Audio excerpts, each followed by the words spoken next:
Joia?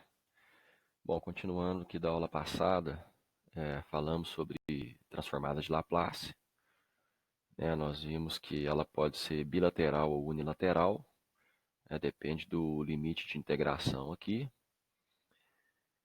E nós vimos também que funções diferentes podem levar à mesma transformada de Laplace, porém com regiões de convergência diferentes, né? E aqui tem um resumo dos exemplos que nós fizemos. A gente tem essa função que ela vai para a direita, para mais infinito, então ela é causal. E aí a ROC também vai para a direita, e quem define a ROC é o polo mais da direita. O mesmo se repete para essa função, que tem dois polos. Quem define é o polo mais da direita, a ROC também vai para a direita. É uma função causal. Aqui nós temos uma função não causal. Então a ROC vai para a esquerda. Quem define o início da ROC é o polo mais da esquerda. Aqui no caso tem apenas um polo. E aqui nós temos uma função também não causal, mas ela tem uma parte não causal e uma parte causal. No final das contas ela é não causal. Mas a parte causal, o polo que define essa parte causal, vai mandar uma ROC iniciando nele para a direita. E o polo que define a parte não causal, que é esse aqui, vai ter uma ROC iniciando nele para a esquerda. A ROC final é a união, a interseção das duas ROCs. Então, só para a gente recordar da aula passada. E aí, aqui tem um exemplo básico, onde nós temos uma função de transferência aqui no domínio Laplace de segunda ordem, tem um s ao quadrado aqui, e ela pode ser reescrita dessa maneira, né? Quebrada aqui em frações parciais. Então, nós temos um polo em -2 e um polo em 2. Né? São dois polos. Então, cada um desses polos, eles podem ter várias definições. Depende da função no tempo. A função no tempo que levou a isso, a esse termo e a esse termo, na hora da integração lá e da resolução de Laplace, é quem vai definir se esse polo aqui, se ele é causal ou não causal. O mesmo vale para esse. Então, aqui é uma brincadeira onde a gente combina essas possíveis situações. Então, por exemplo, vamos pegar o primeiro polo, que é o -2. A função que gera ele é essa. A transformada de Laplace disso é que chega nisso aqui. Tá? Vocês podem pegar e resolver. Transformada de Laplace disso, vocês vão chegar nesse resultado. E se for uma função causal, então, na verdade, é essa função aqui que vai levar a isso com essa ROC aqui, ó, para a direita. Então, tem que ser causal. Então, esse u de t, que é um degrau, ele limita esse exponencial de zero para mais infinito. Então, o exponencial ele vai começar aqui, ó, e vai para mais infinito, por causa desse degrau, indicando que ele é causal. Por outro lado, esse mesmo polo ele pode ser não causal, ou seja, a ROC dele pode ir para a esquerda. Quando isso acontece, o que define, na verdade, a volta para a função no tempo, a partir disso aqui, porque a Laplace não muda, ela vai ser a mesma se a ROC for para a direita ou para a esquerda. O que muda é a função no tempo. Então, o que, que vai mudar? Nós vamos acrescentar um sinal negativo aqui na frente. Tá vendo? Não tinha. Vou acrescentar um sinal negativo aqui e vamos trocar u de t por u de menos t. Aí essa função fica não causal. Ela vai para a esquerda. E o mesmo vale para o outro termo, que é o polo igual a 2. Tem a etapa que ele é causal, aí teríamos isso. E tem a etapa que ele é não causal, teríamos isso. Invertemos o sinal aqui e trocamos u de t por u de menos t. Então, se a gente combinar essas duas situações, se a gente combinar essas duas possibilidades para cada um deles, nós temos 4 tipos de rocks finais.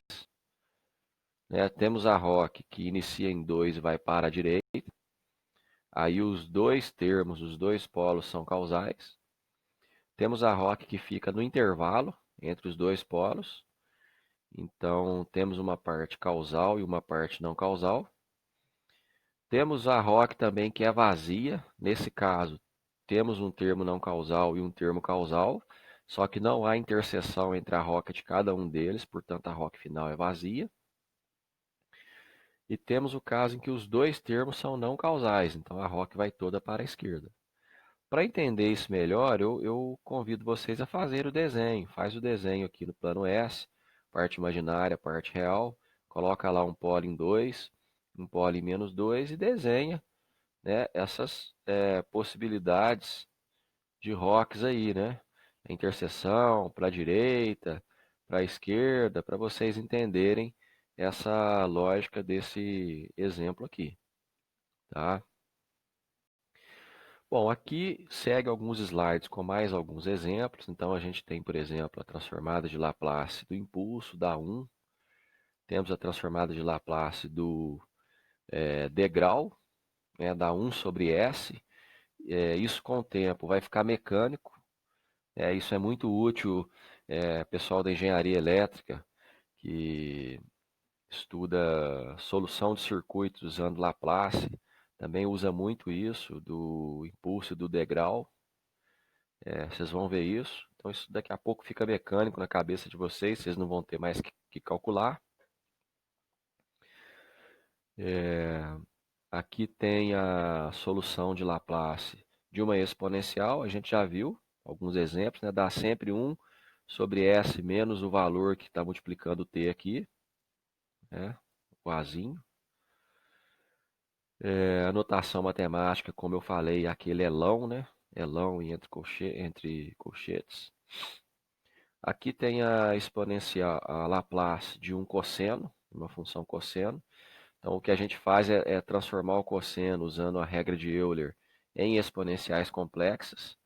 E aí a Laplace de uma exponencial complexa é fácil de resolver, tá? E aí, o final, nós temos essa Laplace. Depois vocês podem tentar fazer em casa. E nós podemos também nos apoiar em tabelas para resolver a transformada de Laplace.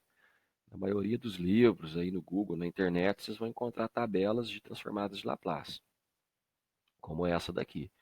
Qual é a observação? A observação é a seguinte: essas tabelas, elas nos dão o x de t para um caso causal. Então, o x de S é esse, né? Então, vamos supor que eu estou resolvendo um exercício que foi dada essa função e eu quero saber a inversa. Então, eu preciso olhar a ROC do exercício para eu saber se a inversa é um sinal causal ou não causal. Se for causal, está aqui direto na tabela. Se for não causal, eu tenho que pegar o que está aqui, jogar o menos antes e trocar o U de t por U de menos t. Então tem que ficar atento a esse tipo de coisa, porque a maioria das tabelas trazem a versão causal da transformada de Laplace. Tá bom? Então tem aqui um exemplo. Existem tabelas mais completas, menos completas, depende dos livros, tá? Essa é bem completa. E agora nós vamos começar a falar sobre a transformada inversa de Laplace. Do mesmo jeito que nós saímos do tempo e levamos a função para o plano S, o domínio S, que seria o domínio da frequência, o plano complexo, nós também podemos fazer a volta. Ou seja, temos a transformada de Laplace e vamos fazer a volta. Não é? E precisamos fazer a volta, porque muitas vezes nós vamos ou resolver um circuito, ou resolver uma EDO, ou aplicar um controle no sistema, tudo no domínio Laplace. Mas no final, depois de feito, a gente tem que fazer a inversa, porque nos interessa, na verdade, o x de t, o y de t. Eu quero saber qual é a saída do sistema, e a saída do sistema é y de t, não é y de s, é y de t. Então eu faço o tratamento matemático e a análise toda no domínio Laplace, que é o S, mas depois eu faço a inversa para obter a resposta final, que é a função do tempo. tá bom? Então, a gente tem que fazer esse cálculo. É, matematicamente, a inversa, ela é definida por essa equação, que vem de uma regra de Cramer, que é um maluco que definiu isso, tem uma integral circular, que envolve um limite complexo aqui, que é coisa para matemático tarado em matemática resolver. E nós, da engenharia, nós seguimos um outro caminho. Nós nos apoiamos nas tabelas e alguns artifícios matemáticos para resolver essa inversa. E aí fica um pouco mais fácil do que resolver essa integral maluca. Vou mostrar para vocês. Então vamos pegar esse exemplo aqui, ó. Eu quero resolver a inversa disso aqui. Aí o que eu vou fazer? Bom, se eu vou resolver a inversa disso usando tabela, eu vou procurar nas tabelas essa função. Mas é claro que eu não vou ser sortudo de toda vez que eu tiver uma Laplace para resolver a inversa, eu não vou ter a sorte de achar a mesma função Laplace numa tabela. Reparem na tabela aqui que tem alguns casos, mas são casos genéricos, né? E que essa que eu quero resolver, por exemplo, não existe lá, né? Então não é tão simples assim. Então o que que nós fazemos? Na verdade, nós usamos um artifício matemático que nós chamamos de expansão em frações parciais, que é basicamente pegar essa função e quebrar ela em termos. Então vai ter uma fração aqui, mais outra, em termos mais simples. Aí esses termos mais simples, nós vamos encontrá-los nas tabelas. Essa é a estratégia. E isso também é chamado de dividir para conquistar. Não sei se já ouviram essa filosofia, né? Você tem um problema complexo, você quebra ele em problemas mais simples, resolve os problemas mais simples, e a solução final é a união das soluções dos problemas simples. E aí você resolveu um problema complexo de uma maneira mais simples e por partes, né? Então, dividir para conquistar. Essa é a ideia da expansão em frações parciais.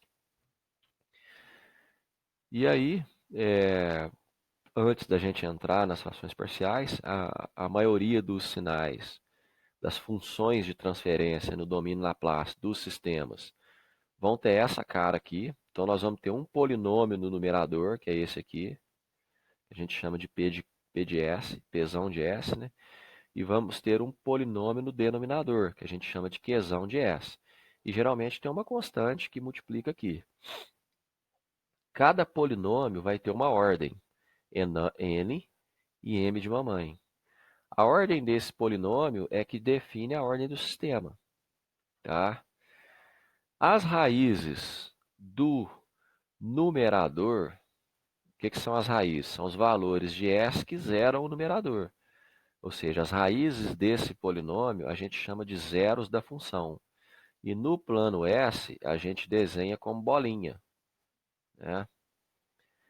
E as raízes do denominador, que é o Qzão de S, a gente chama de polos e desenhamos como cruzinhas, tá certo? E quando, quando a ordem do denominador é maior do que a ordem do numerador, é o que é mais comum, nós chamamos de função estritamente própria. Quando a ordem é igual, nós chamamos de função própria. E quando a ordem é menor, nós chamamos de função imprópria. Na verdade, a solução das inversas depende do tipo de função e o controle também. Aqui nós vamos focar nas funções estritamente próprias, que são as mais comuns, tá? Então, aqui um exemplo, certo? Olha, uma função estritamente própria, né? Eu tenho um polinômio de ordem 3 aqui no denominador e um polinômio de ordem 1 aqui no numerador. Qual que é o primeiro passo? O primeiro passo é resolver as raízes do meu denominador. Eu não me preocupo com o numerador, vou focar no denominador. Eu acho as raízes dele. Então, as raízes nesse caso são 0, 2 e menos 3. Aí eu monto um esquema assim, ó, S menos a primeira raiz, vezes S menos a segunda raiz, vezes S menos a terceira raiz. Menos com menos vira mais. Então, menos a terceira raiz. Aí eu chego nisso aqui, ó. Chego nisso aqui. E aí, eu vou escrever cada termo desse aqui, ó. Eu coloco um Azão sobre S, Bzão sobre S menos 2 e Czão sobre S mais 3. Tá? Bom, então essas são as minhas frações parciais. Agora, o que eu preciso fazer? Eu preciso achar A, preciso achar B e preciso achar C. Aí tem uma receitinha de bolo, que é brincadeira de criança. É só seguir a regra. O que eu vou fazer? O A, ele vai ser o termo que está aqui, coloco ele aqui, vezes a minha função, coloco ela aqui, e eu faço o valor de S ser igual ao número que zera o termo do denominador. No caso aqui é zero. Né? E aí substituo esse zero aqui, faço a conta, esse termo cancela com esse, né? Jogo o zero aqui, fica 1 sobre menos 2 vezes 3, menos 1 sexto. Então o Azão vale menos 1 sexto. Eu faço o mesmo para o Bzão, tá vendo? Ó? Coloco o termo que está aqui, multiplicado pela função, e o S agora vai valer o valor que zera isso aqui. Quem zera isso aqui é 2. Então está aqui, ó, S vale 2. Cancelo esse com esse, fica aqui 2 mais 1, 3. 2 vezes 2 mais 3, 2 vezes 5, 10. 3 décimos, né? É o valor de B. Faço o mesmo para o valor de C. E aqui, quando eu chego nessa parte, vou tentar escrever nesse slide. Deixa eu ver se... Bom, vamos tentar fazer aqui. Ó. Então, eu vou ter menos 1 sexto, menos 1 sexto sobre S, mais 3 décimos sobre S menos 2.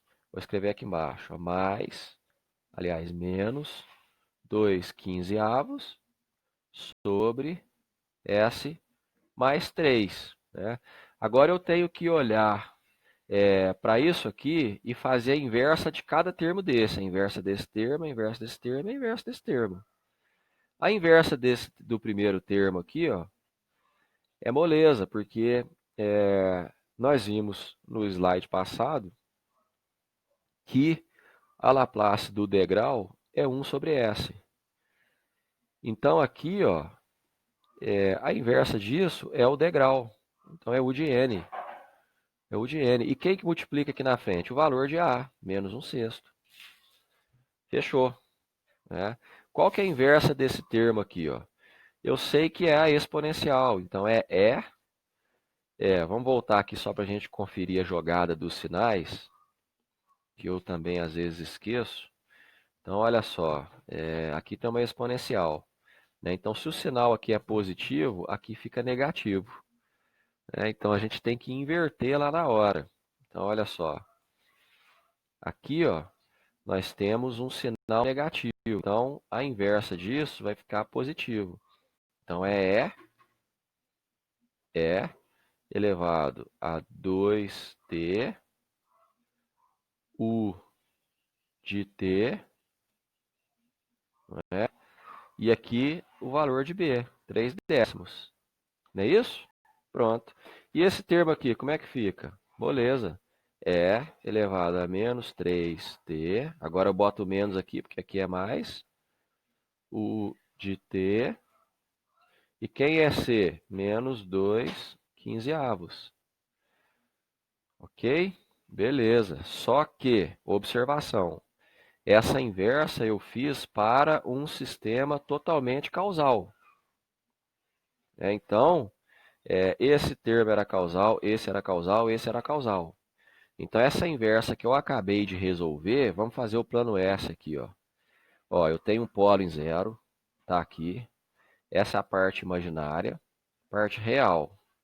Tem um plano, um polo em zero.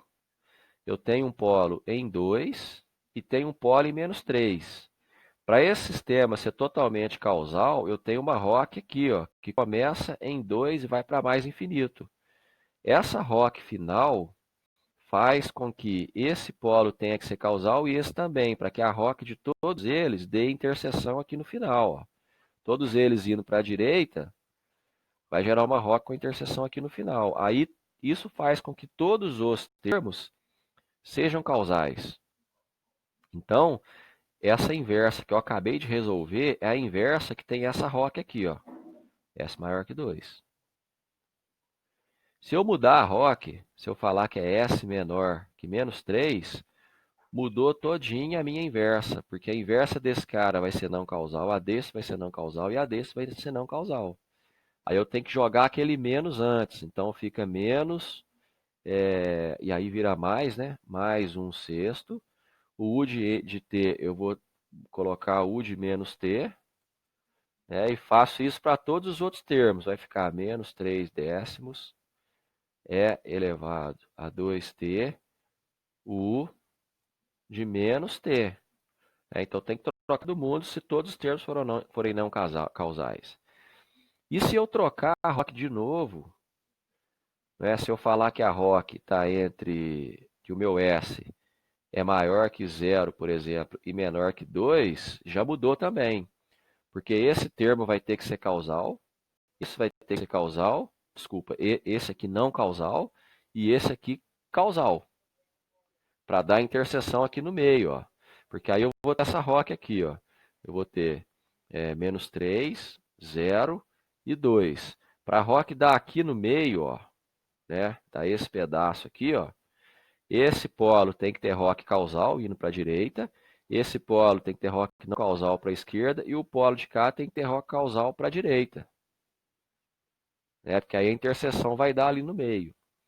Então reparem que vocês têm que conhecer a ROC para fazer a inversa. Aqui eu ensinei para vocês a matemática das frações parciais, que é conta e aplicação de fórmula, tá? Bom, e aí, como nem tudo é tão simples, a gente sempre pode complicar. Nós temos a situação desse polinômio aqui, por exemplo, que eu posso, na hora de resolver e achar as raízes do denominador, eu posso ter um caso com raízes múltiplas, tá aqui, ó. Eu tenho duas raízes igual a -1. Nesse caso, o que nós vamos fazer? Nós vamos repetir esse -1 aqui, ó. Então fica, como eu tenho duas raízes -1, vai ficar S mais 1 aqui, e eu vou repetir o S mais 1 aqui ao quadrado. E aí eu vou ter A1, A0, e os outros termos são normais. Eu tenho o B e o C. Se eu tivesse aqui ao cubo, ó, eu teria A2, A1, e aqui teria um A0 com S mais 1 ao cubo, para ser resolvido. Então, é um pouco mais de trabalho na hora de fazer isso, tá? Bom, aí o B e o C nós já sabemos como é que calcula. A gente coloca o valor que está aqui embaixo, aqui na frente, multiplica a função inteira e faz o S valer o número que zera esse denominador. Eu vou cancelar esse com esse termo, substituo o valor de 2 aqui e acho o valor de B. Faço o mesmo com o C.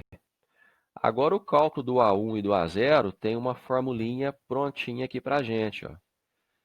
E essa formulinha, ela dá um pouco mais de trabalho para a gente resolver. No caso do A0, a gente faz normal, do jeito que a gente já conhece, tá vendo? Coloca o termo aqui, multiplica a função, pá, beleza. Mas o A1 eu vou jogar nessa fórmula, ó. Substituo 1 aqui, então fica 1 sobre 1 fatorial, derivada primeira em relação a S, de S menos o valor do polo, que no caso aqui é 1, né, elevado à ordem, que vai ser 1 também,